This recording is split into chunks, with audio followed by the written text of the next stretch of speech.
Kalau ngomongin dangdut Indonesia, rasanya ada satu nama yang nggak mungkin dilewatin. Sosok yang suaranya lembut tapi nusuk ke hati, yang nyanyinya nggak teriak-teriak, tapi bikin merinding, yang lagunya diputar dari warung kopi sampai hajatan kampung. Dia adalah Mansyur S. Bayangin ya, tahun 70-an, industri musik Indonesia lagi rame-ramenya. Dangdut mulai naik kelas, nama besar seperti Rhoma Irama lagi berjaya banget. Tapi di tengah gegap gempita itu, muncul satu suara yang beda. Bukan yang meledak-ledak, bukan yang penuh aksi panggung heboh, tapi kalem, syahdu, penuh rasa, dan justru itu yang bikin orang jatuh cinta. Awal perjalanan, Mansyur S lahir di Jakarta. Dari kecil, dia sudah akrab sama musik, tapi siapa sangka, perjalanan karirnya nggak langsung mulus kayak jalan tol. Di awal karir, dia sempat rekaman sana-sini, tapi belum juga meledak. Banyak penyanyi waktu itu harus sabar banget nunggu momen emasnya, dan Mansyur S termasuk yang diuji kesabarannya. Sampai akhirnya, boom, lagu berjudul Air Mata Perkawinan dirilis. Dan Indonesia langsung berubah, lagu yang bikin satu negeri baper.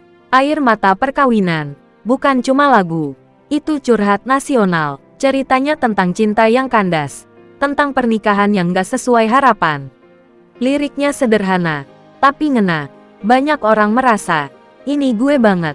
Di era itu, belum ada TikTok, belum ada Instagram, tapi lagu ini menyebar cepat banget. Diputar di radio, kasetnya laku keras, dan Mansyur S langsung jadi bintang. Dan yang bikin unik, dia nggak perlu gaya aneh-aneh. Cukup berdiri, pegang mic, nyanyi dengan penuh perasaan. Selesai, penonton nangis. Ciri khas yang beda, kalau kita bandingin sama penyanyi dangdut lain. Mansyur S punya ciri yang kuat banget. Suara lembut tapi dalam, pembawaan santun, lagu-lagu bertema cinta yang realistis. Ekspresi nggak lebay, tapi emosinya dapat. Dia seperti representasi cowok baik-baik yang patah hati tapi tetap sopan. Dan itu justru jadi kekuatannya. Deretan lagu legendaris. Selain Air Mata Perkawinan, ada banyak lagu lain yang bikin namanya makin kokoh di dunia dangdut. Rembulan Bersinar Lagi, Hana, Zubaedah. Setiap lagu punya cerita, dan hampir semuanya tentang cinta. Tapi bukan cinta ala remaja berbunga-bunga. Ini cinta yang dewasa, cinta yang kadang harus ikhlas. Dangdutnya Mansyur S itu kayak surat panjang buat mantan, tapi ditulis dengan bahasa yang elegan.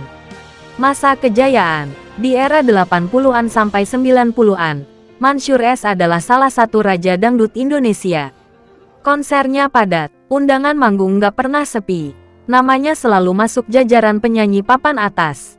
Bahkan, di saat genre musik lain mulai masuk dan bersaing, dangdut tetap punya tempat. Dan Mansyur S tetap relevan. Itu bukti kalau karya yang jujur nggak gampang tergeser zaman. Lebih dari sekadar penyanyi, yang bikin orang respek sama Mansyur S bukan cuma suaranya, tapi juga sikapnya. Dia dikenal kalem, jauh dari sensasi, dan fokus ke karya. Di dunia hiburan yang sering penuh drama, dia justru tampil sederhana. Dan mungkin itu sebabnya, sampai sekarang namanya tetap dihormati. Kenapa Mansyur S tetap melekat? Karena lagu-lagunya bukan cuma untuk didengar, tapi untuk dirasakan. Setiap generasi pasti punya lagu patah hati. Dan untuk generasi 80-90-an, Mansyur S adalah soundtracknya. Bahkan sampai hari ini, kalau lagu-lagunya diputar di acara keluarga, pasti ada satu orang yang langsung nyanyi dengan penuh penghayatan. Entah itu bapak-bapak, ibu-ibu, atau malah anak mudanya yang lagi galau. Musik itu memang ajaib, dan Mansyur S adalah salah satu penyihirnya. Dari seorang penyanyi yang berjuang pelan-pelan, sampai jadi legenda dangdut Indonesia.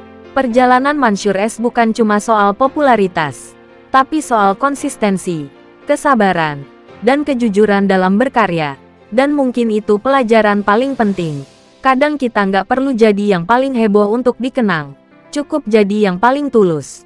Kalau kamu tumbuh besar dengan lagu-lagu Mansyur S, coba tulis di kolom komentar. Lagu mana yang paling bikin kamu susah move on? Sampai ketemu di video berikutnya.